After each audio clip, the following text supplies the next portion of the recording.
বন্ধু আমার 500 টাকা কর তো দেছে, আমার কাছে না একটা টাকাও নাই, কি করুম বুঝতেছি না।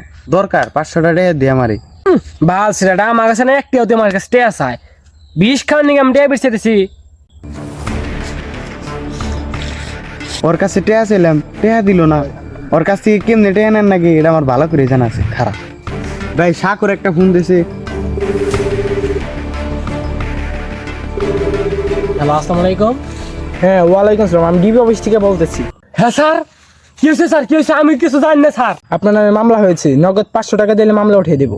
স্যার আমার কাছে 500 টাকা আছে, নাগলে 1000 টাকা দিব আপনার। তা মামলাটা খতম করেন স্যার। স্যার স্যার স্যার কিরে তোর কাছে বললো টেয়া নাই? খারাপ আমি আইতাছি, টেয়াটা ভাগ করবি। তোমার কাছে না বলে 20 খাওয়ার টেয়া নাই, এখন নগদ 500 টাকা থাই কেমনি? তাড়াতাড়ি টেয়া বের করে আইতেছি আমি।